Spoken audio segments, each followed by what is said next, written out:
Overly sarcastic productions, trope talk, precursors, which I definitely did correctly the first time. I don't really know what we're getting into here because I'm assuming the only precursors I can think of is Mass Effect, Star Wars, Halo, most sci-fi games, any game that involves a previous civilization like Honkai. Okay, so basically everything with a long-running story. Huh. There's going to be a lot of fodder for them to pull from. So we're going to jump right in and see where this goes. Bam. The world is old. Very old. Old as balls. Just when you think you're done digging up the old stuff, bam! There's more old stuff underneath it. It can be hard to really grasp what that ancientness means, so for example, what she's saying is, Troy, the guy discovering it, found things older than they realized. He did this by literally using dynamite to blow up the levels of Troy that he was looking for. There's a reason you do not use dynamite for archaeology. Yeah, this isn't even a joke. That happened. let's try and build up our awareness of it one step at a time, starting small, with ourselves. We have wants and needs and frustrations that are unique to us and to our situation. We've experienced good things and bad things, heartbreaks and joy, private things we don't share with anyone else. Frequently, we don't fully understand why we feel the way we feel, or what's going on inside our heads. We might react to things in unexpected ways, or realize we've changed from who we thought we were when we weren't looking. We contain an infinitely complex inner world, and sometimes it feels like instead of being the master of the domain, we're just trying to bushwhack through it. So that's one person. One person is already infinitely complex and rich. Now let's integrate on that. Every person is exactly that complex and rich, right? See, this is interesting because I don't really see how she's connecting one person being interesting to the old civilization, unless it's the idea of an old civilization being interesting. Or is she coming from the perspective of the old civilization precursor trope is not interesting to her because it's always the unknowable aliens who you don't really ever find out about, and when you do, it always reduces them? That'd be a different take. Right at this very minute, the world is full of literally innumerable complications. Billions of people are living different lives, navigating different spaces and challenges, wanting different things and pursuing different goals. Everyone has shared experiences, but no two people are wholly alike, and so their lives and experiences are uniquely complicated. And once we get a handle on this vast complexity just in this singular moment we're all sharing, we can then extend this awareness back in time and realize that every minute of the past 300,000 years has also been full of innumerably complicated human lives. And we can start to get an inkling for how truly enormous and fractally complex the breadth of human history really is. Going with it but just this being integral is too big for us to think about for very long. Frankly, just being aware of how everyone else in the world right now is a complete human being just as complicated as we are is a tall order. Because if it weren't a tall order, it'd be a lot easier for people to be nice to customer service workers, and also I think war probably wouldn't exist. Anyway. No, I can assume war would still exist. And being nice to customer service workers. Oh, we can only dream. I'm sure there's a few people that's like, I understand you. I like you. I still want to punch you in the face verbally. Yeah, that could probably happen. Anyway, extending that awareness back through over 100 billion human lives that lived in versions of the world we can't even imagine risks tipping into Lovecraftian madness territory. If we get down into the nitty-gritty details, even one human life contains too much complexity to fully understand. Even if it's our own life. We can know the vastness and depth of history numerically without really having the bandwidth. Wait, this is from the dust jacket of the National Geographic Atlas of Archaeology. Archaeology has a human face. Every piece of pottery ever found was once touched by someone's hands. Every structure unearthed once rang to the sound of laughter or tears. Every jewel from an ancient burial once made an individual more important or alluring. Damn! Why isn't that just the tagline for archaeology in general? To feel it. But what we can understand a little more easily is that history was made of people just like us. We can't completely understand them, but we can find common ground with them. They lived one day at a time, laughed and cried and made connections with each other, woke up from unsatisfying naps and took some mondo dumps. We don't need to understand every complexity and every detail to recognize familiarity. Now, when it comes to fiction, no made-up world can ever match the organic fractal complexity of reality, where everything just... The Infinite Complications Engine, TM. Wow, there's a whole world in here. A finite set of vignettes. Becomes more complicated the deeper in you go. But what fiction can do is make an approximation of what those complexities look like in the broadest strokes, and leave it to their infinitely complex audience to infer the appropriate levels of infinite complexity. So she's not so much talking a trope as the actual writing principle that people make things more interesting because they can include subtext that they get just based on their reading it. when you write something, what you write is what you create. But a lot of the time, people interpret things in way more grandiose ways. So if you describe a town and just leave it at that, and then describe what's happening within it and maybe give a few guiding details, people will actually automatically fill in so much detail on their own. It's harder when you move into a more visual format, but in writing specifically, when you do it well, it's very well done, to the point where it's actually sometimes detrimental to over describe something because people can get overwhelmed by detail that they have to remember. And it kind of just breaks the suspension of disbelief because it's like, okay, I have a million details here. I'm going to remember none of them. One of the people guilty of that would be the Odyssey when they went into all the detail of the armor. But that's more of a writing style at that point, to give excessive detail because it was more of a poem that was memorizing how things were, as opposed to the current style of fiction writing, which is very different. It's like thousands of years would do that. Who'd have thought? Into the framework they're given. So when a story wants to communicate that the world is ancient and has seen countless complete lives come and go in a nearly incomprehensible abyss of time itself, they might do this efficiently by creating the Precursors. Now, the Precursors is the trope name for a lost the ancient civilization in the backstory of the world, long since defunct, typically leaves behind ruins and tech, optionally a writing system, an ancient superweapon, and even descendants. Just like in real history, precursors, I can't speak today.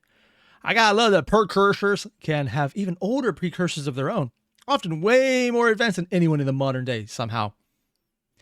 Yeah, that's essentially Mass Effect. That's basically the Mass Effect guideline right there. Ancient civilization that died out, fizzled out, tapped out to slumber for deathless eons, or just moved on to other stuff until their descendants became completely disconnected from their own ancient past. Precursors are great for punching up a setting with mysterious ruins and lost technology, and they add a lot of depth and age to a world by implying a wealth of ancient complexity that the writer doesn't have to actually show in any significant detail on screen. Precursors can also be used to justify a lot of otherwise very complicated world building. How does unlikely contrivance work? Ancient super powerful precursors did it. Jeremy, where are my crystal skulls? Promise not to get mad. And they have like wispy flower or fire hair? Let's go fire ghosty hair. Yeah. Yeah, it is kind of contrivance. I mean, don't get me wrong. I like precursors in a lot of media because it lets the writers focus on things that are actually interesting as opposed to, well, why do we have this one random plot device here? A lot of the answers they come up with on their own without precursors are, they're pretty bad often. Sometimes the writer gets it right, and you don't need to worry about it. But having a precursor and fleshing them out as you don't need to show too much detail right away gives you time to fix mistakes. Essentially what I'm talking about right now is less an actual, this is a good way to write it, and more, this is how to make it until you actually know what you're doing style of writing. It's not ideal, but it works. Because sometimes you just need to get something down on page, and this is a way to delay until you actually figure out what the hell you're doing. It works. It shouldn't, but it works.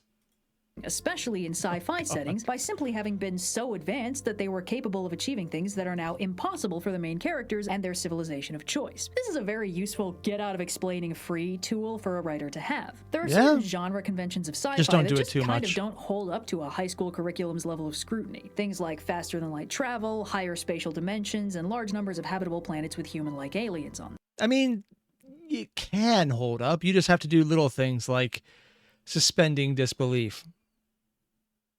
And if you fail to do that, yeah, then precursors, magic people did it. I personally think you need to have the suspension of disbelief because at some point you're going to ask, well, why are the precursors able to do it? And as soon as you ask that, the initial problem's there. I know I just went on an entire thing about how precursors were an easy out, and then I'm completely contradicting it. But yeah, I stand by it either way. They're great until they're not.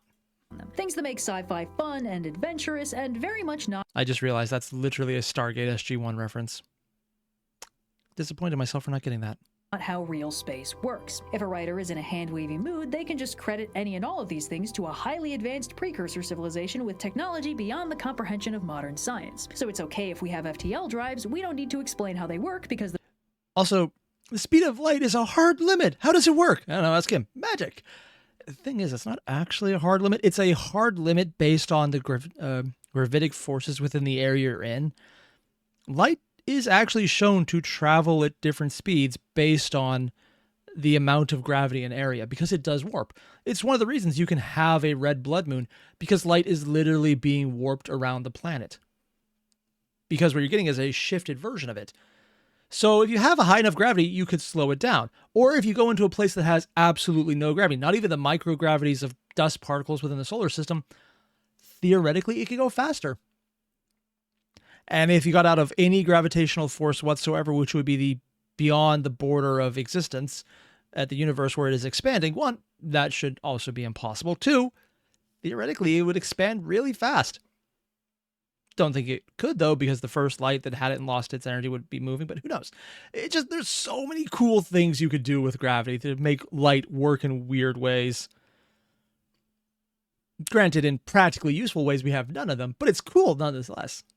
The people currently using them also don't understand how they work. And it's okay if aliens are basically just humans in fun makeup, and they even have DNA like ours and can maybe even reproduce with humans, which is beyond the scope of unlikely. Maybe a precursor just went around seeding planets with some prototype DNA and everything. Oh yeah, that was the entire Star Trek thing. This thing. sort of thing lets the writers include whatever bonkers stuff they want without having to also include complex ramifications of the characters being able to make or do that bonkers stuff whenever they want. Basically, if a writer wants to include something in the world that was clearly crafted intentionally by someone, but is far beyond the capabilities of any of the people in the story to preserve some semblance of power scaling and challenge for the leads, one of the easiest ways to explain it is by hand-waving it as the work of some ancient precursor that did it for them. We need FTL travel, but we want our characters to be basically modern humans from modern Earth. Okay, Stargate FTL again? travel was made by ancient precursors, and nobody on Earth understands how it works. Oh, this was the Stargate movie on top of that. Oh, I haven't seen that in years. We need a hard magic system governed by a language of magic that clearly can't have just spawned out of the ether. Okay, maybe it's the language that was spoken by the ancient precursors who created the magic system. I feel like I've seen this art before, but I have no idea where I've seen it. I thought it was Earthsea, but that doesn't quite look like it.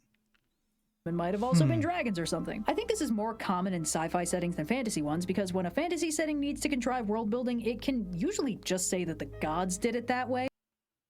And that's the difference between sci-fi and fantasy, and why a lot of sci-fi is now sci-fi fantasy mixed together, because they hand-waved enough where it is more fantasy than not.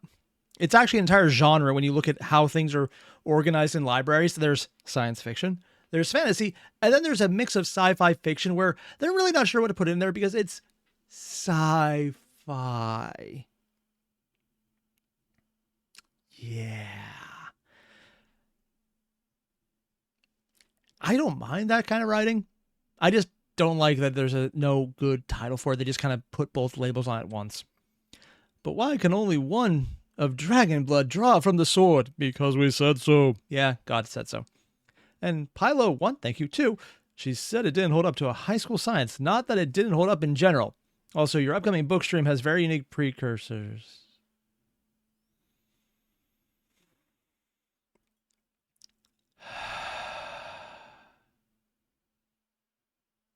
For anyone wondering why I'm sighing, this is the book stream he's talking about.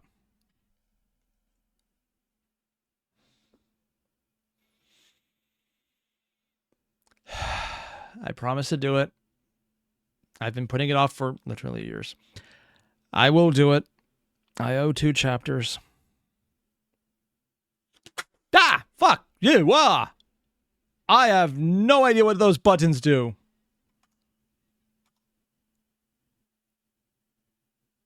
Once again, 50 Shades of Grey causing me physical pain. I'm just going to go put this over here. Also, I had a previous copy. I literally burned it in a bonfire. It was glorious, and then I had to buy another, and I just felt pain. Yep. They're basically filling the same function as ancient precursors without leaving behind nifty ruins and highly advanced tech most of the time. This is, however, one of the easiest ways to work in automatons or machinery in a fantasy setting that otherwise does not have it. It's just the ancient work of an ancient precursor civilization that figured out how gears work and then exploded or something. By their very nature, That is the what happened to the precursors dwarves. usually just shape the setting and background of the world they're in. They're strictly past tense, and since they can't generally actively participate in the story, their influence is limited to just providing set pieces and plot devices for the characters to deal with, and how that I wonder if she's going to mention that usually does end whenever it's later in the story and the things are coming to a head, that as a climactic show-off, the precursors usually become relevant either as an enemy or a lead-up to the enemy. influence plays out Again, can Mass vary a lot Effect. and depend on what they left behind. The concept of the precursors is pretty vague, but one major factor in the vibes of a given precursor civilization is the question of what exactly happened to them. Most real-world ancient civilizations didn't end overnight. Wars and disasters are common, but total extinction is very rare. Civilizations in a given location will usually just sort of peter out as the environment stops being ideal for sustaining the needs of the population, with I mean, yeah, I mean, of course, she pulls up Pompeii, which is the one that did immediately just die because of that. Or, well, a lot of them did. The people who got out in time and were further away just moved. Or there's the places kind of like the massive cities in South America that are subsumed by the jungle right now, where that is actually kind of fascinating that it's mostly due to ecological differences is what they assume. Although some of it was assumed to be due to strife, political differences.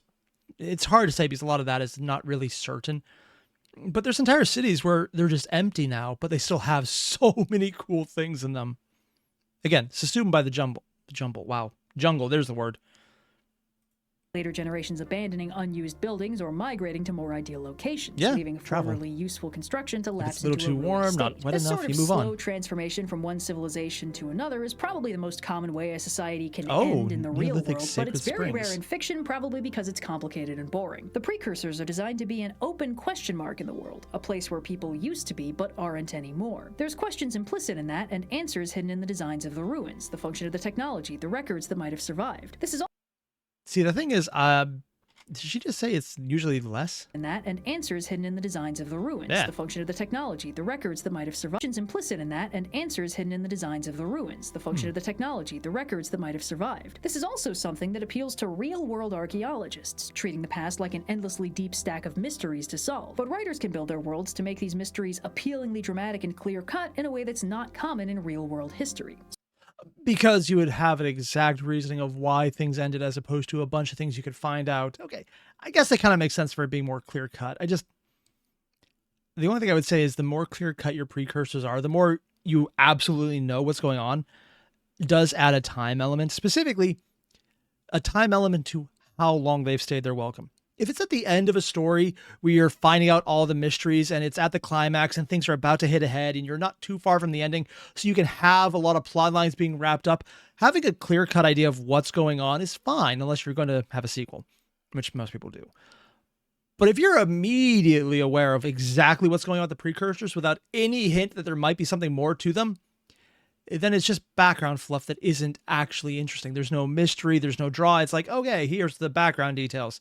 You could have read about this in a summary book and it would have had no effect either. One of the best ways to make a character or precursors or any background detail useful, if they're not active participants, is to add some type of mystery. If you have exact understandings of what's going on, you don't usually have mystery. It's fine at the end because you don't need the mystery anymore, but early on, you need the mystery.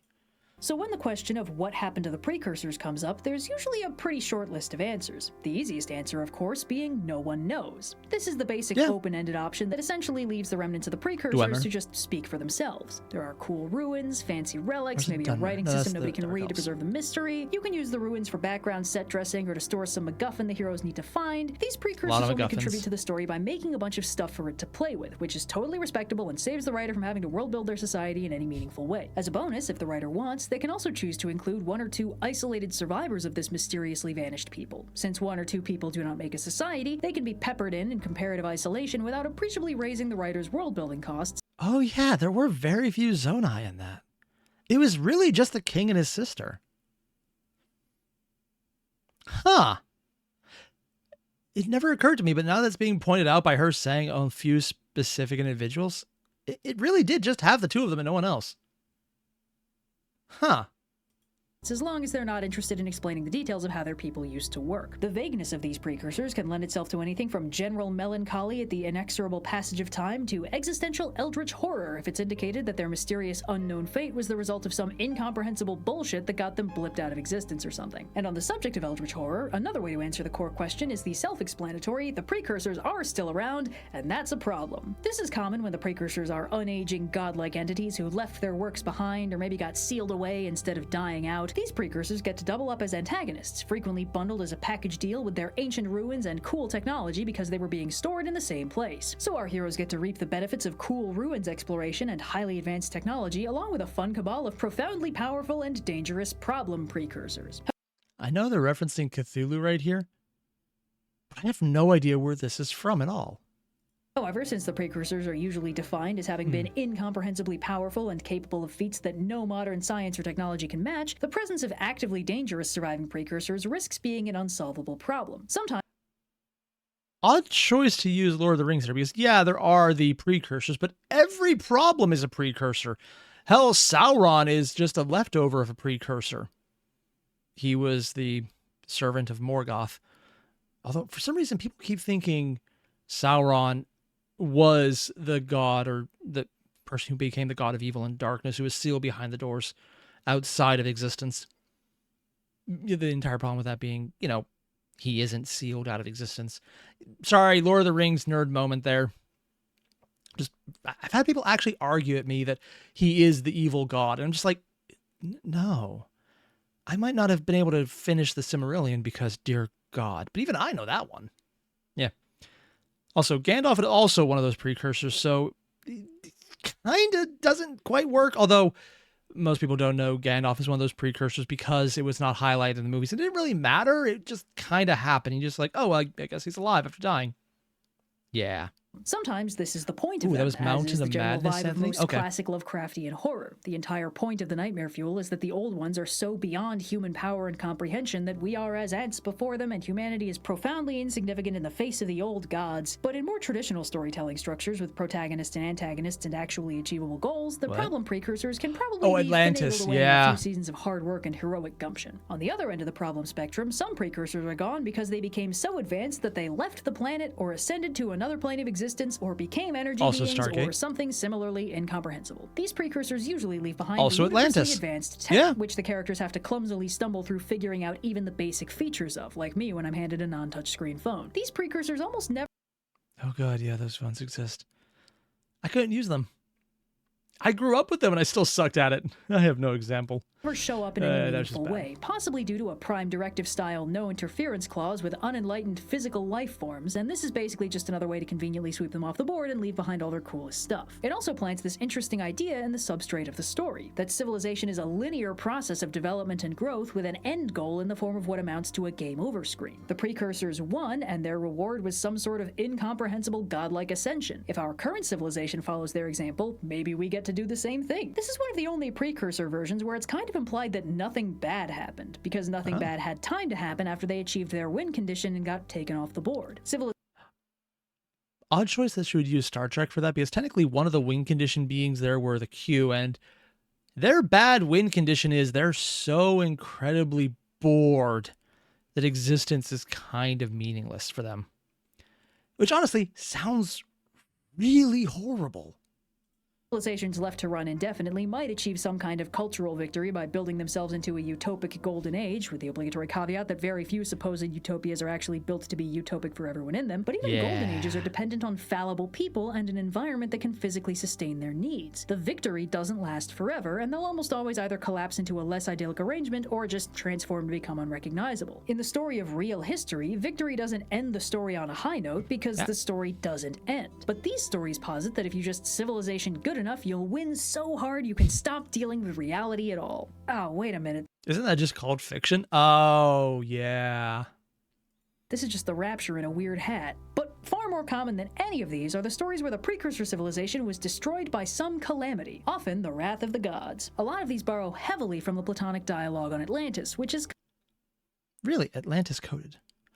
Because Atlantis was destroyed by the gods, although that's usually skipping over the part where Atlantis was destroyed by the gods after they lost a war with Greece. So, yeah, just throwing that part out there. How they lost is part of the stories that were completely lost still. So hopefully someone finds it, but we haven't yet.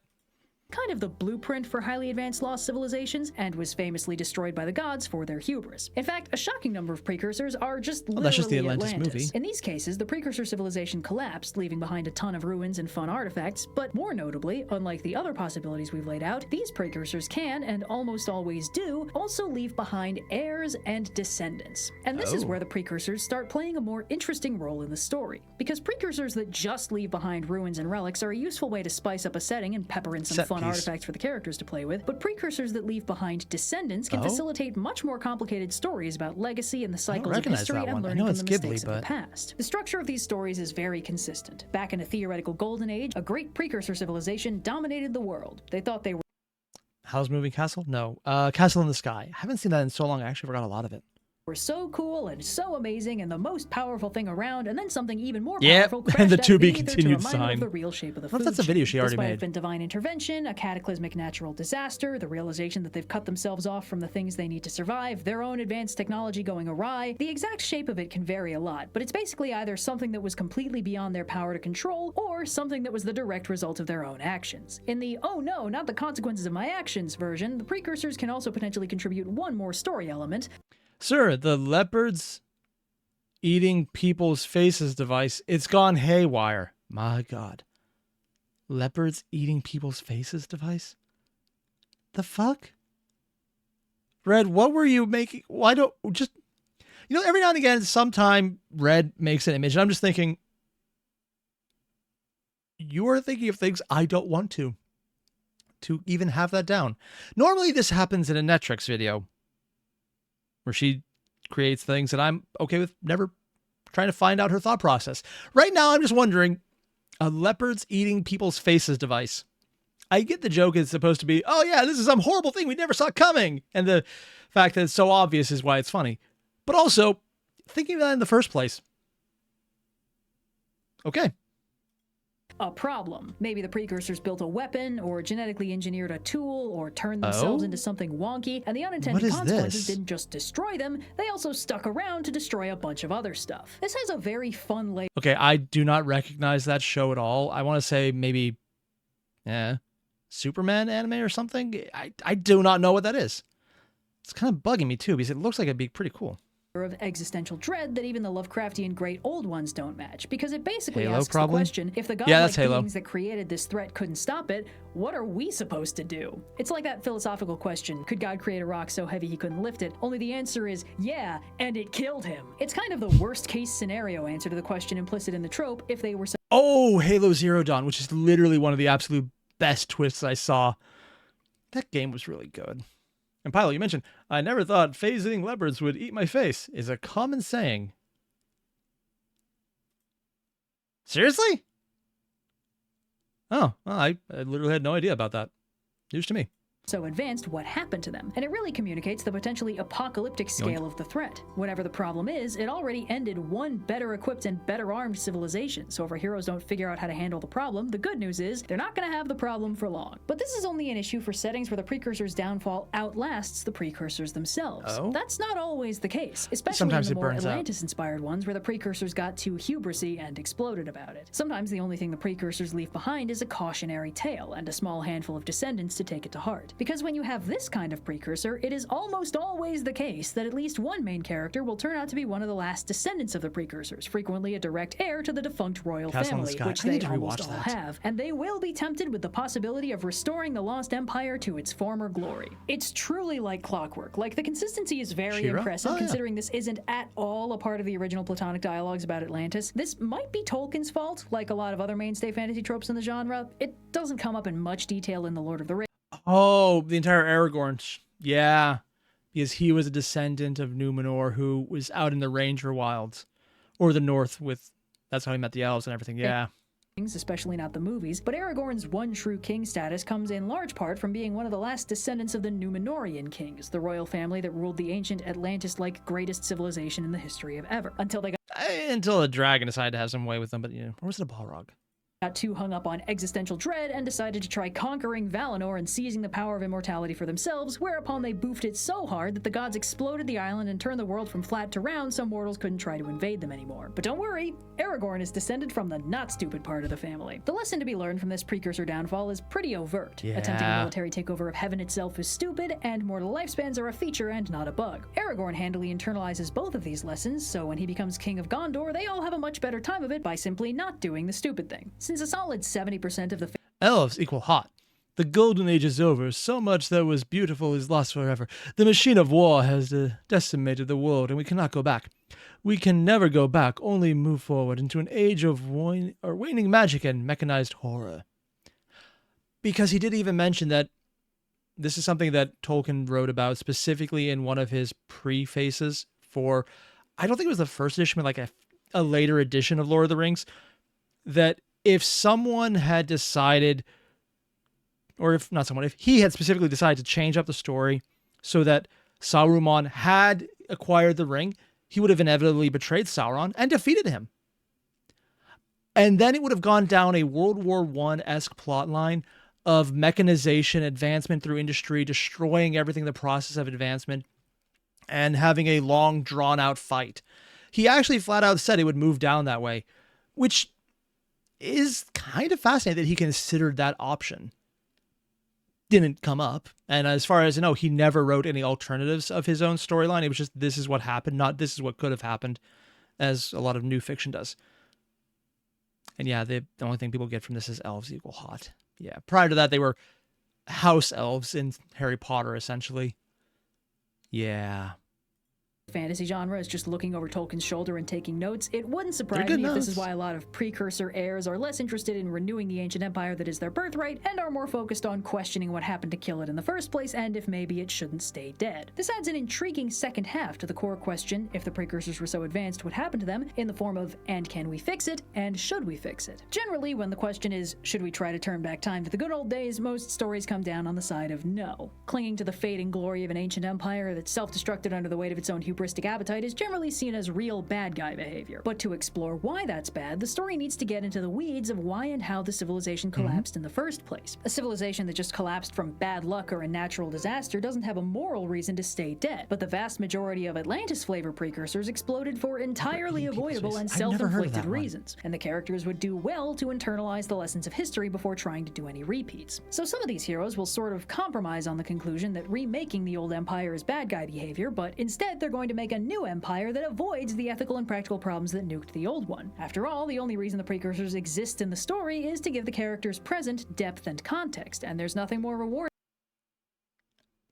Okay, just gonna be completely honest, I've never actually beat Wind Waker, so I did not know about this dialogue right there. Yeah, that, did not know that. To do with a lesson from history Spoiler. and to try not to repeat it. Sometimes the moral of a precursor story is to let the past stay buried, and sometimes it's to unbury it, take notes about the arrangement of its body, and then try not to die the same way. So, yeah. Also, if anyone knows where I could find some of those shows that I recognized a little of, but then there was others I did not know at all, and I'm just sitting here going, I do not know this. And I could probably find it out by looking the credits and reading and, you know, paying attention and doing that. Or I could just do the usual YouTube thing, ask, because people are usually pretty good about immediately telling me exactly what I'm looking for because they have a better knowledge base than I do, which is awesome because I can just rely on people and it's cool. Basically what I'm saying is that is so freaking neat and I love this. I love when Red gets into the tropes. I love it. And I love so many of these ancient things because she finds so many cool examples. Although the only part I would have a disagreement of is me being absurdly nerdy by talking about how there's precursors and monsters you can't defeat when she's pulling up the Balrog, ignoring the fact that Gandalf is also one of those precursors and Sauron is one of those precursors and Saruman is one of those precursors. Yeah. So it doesn't come up in Lord of the Rings really, so it doesn't really matter too much. It's only when you get into the weeds, Silmarillion, that it becomes more apparent that way. It's not just that they're wizards, it's that they're literally angels, essentially. Immortal beings that have a form of, we exist because we exist. Yeah, and their punishment is they actually don't get to reincarnate if they go evil. They just get their body, and then their soul kind of lingers around as a ghost, haunted but unable to do anything. Yeah, it's kind of horrible that way. It's really like all the joys of being alive without, any of the joys of being alive, and just watching as you're helpless for eternity. Yeah, that was Silmarillion got dark sometimes, man. Yeah, or at least it got dark when you could actually understand what the hell you were reading. Again, Silmarillion, a book built on notes of Lord of the Rings and the other stories he wrote that were probably never actually structured to be a book, but more his personal Bible of what happened within his own fiction setting. I mean, for that reason, it's actually better written than you expect, but details. If you haven't already, though, you guys know the deal. Links below. It's Overly Sarcastic Productions. They did a great job. Do that.